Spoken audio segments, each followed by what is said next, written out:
Ibaruwa ya Yuda. Indamutso. Njyewe Yuda, umugaragu wa Yezu Kristo n'umuvandimwe wa Yakobo, ku bahamagawe kandi bakunzwe n'Imana bakarindwa na Yezu Kristo, nimusenderezwe impuhwe n'amahoro n'urukundo. Abigisha b'inyuma.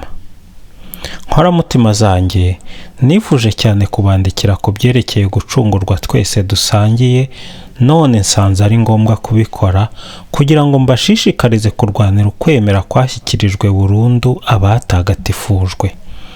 Koko mwasesewemo n'abantu banditsweho ubucibwe kuva kera kose. Ni abagomeramana bahindanye ineza y'Imana, bakigira ibyomanzi kandi bakihakana umutegetsi wacu umwe rukumbi, umwami wacu Yezu Kristo. Nubwo rero muzi byose ku buryo budasubirwaho, ndashaka kubibutsa ko Uhoraho amaze kugobotora umuryango we mu gihugu cya Misiri, yatsembye abari banze kwemera.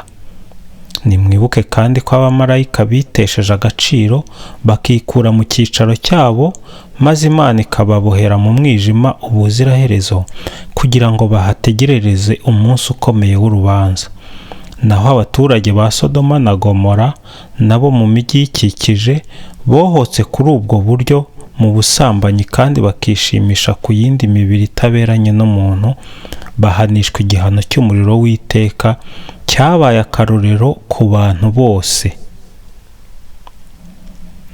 Ni kuri ubwo buryo abo bantu nabo mu busazi bwabo bahindanya umubiri wabo, bagasuzugura ubutegetsi bw'Imana kandi bagatuka bakujijwe. Nyamara n'igihe Mikayeli umumarayika mukuru agiye impaka na Sekibi basigana ku byerekeye umurambo wa Musa, ntiyatinyutse no guhingutsa igitutsi ngo atuke Sekibi, ahubwo yaravuze ati Imana izaguhane. Nyamara abo bantu bo icyo batazi baragituka, n'ibyo bazi kandi ku buryo bw'inyamaswa itazi ubwenge, nta kindi bibamarira usibye kuboreka. Bariyimbire kuko bakurikiye inzira ya Kayini, inyungu ikabashuka, bakagwa mu buyobe bwa Baramu kandi bakarimbuka kuko bivumbagatanyije nka Kore. Abo nibo banduza isangira ryanyu rya kivandimwe igihe bakora iminsi mikuru kandi bakuzuza inda zabo nta soni bafite. Ni nk'ibicu bitagira amazi bihuherwa n'umuyaga, bakamera nk'ibiti bitagira imbuto kandi ari igihe cy'umwero, ibiti byarandutse kandi byumiranye.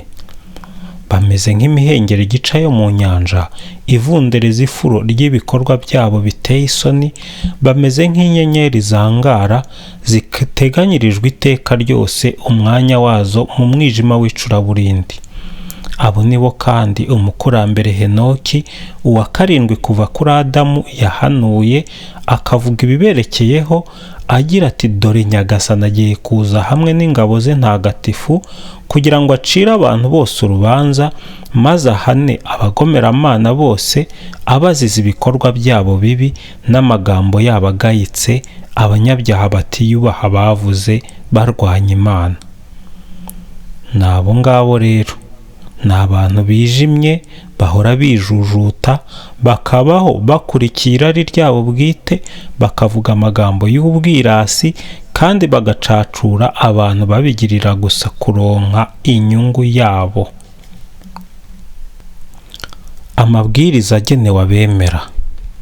Naho rero mwebwe nkoramutima zanjye, nimwibuke amagambo mwabwiwe kera n'intumwa z'umwami wacu Yezu Kristo. Barababwiye bati mu bihe bya nyuma hazaduka abantu b'abaneguranyi, bazabaho bakurikije ingeso mbi z'ubugomeramana. N'abo ngabo rero nibo bazana ubushyamirane, bakagira ibitekerezo by'isi, ntibagire muri Roho Mutagatifu. Mwebwe rero nkoramutima zanjye, nimushinga imizi mu kwemera kwanyu gutagatifu rwose, musengere muri Roho Mutagatifu, mwikomeze mu rukundo rw'Imana, mushingira amizero yanyu ku mpuhwe z'umwami wacu Yezu Kristo kugira ngo muronke ubugingo buhoraho. Nimugirire impuhwe abagishidikanya, mubakize mubakura mu muriro, abandi nabo mubagirire impuhwe ariko zivanze n'ubwoba, mwange n'imyambaro yandujwe n'imibiri yabo. Gusezera.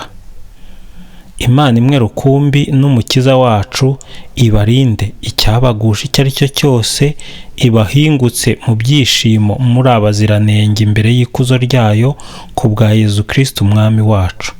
Naharirwe ikuzo n'ubuhangange, ubutegetsi n'ububasha kuva mu ntangiriro y'ibihe byose byahise kugeza ubu n'iteka ryose. Amen.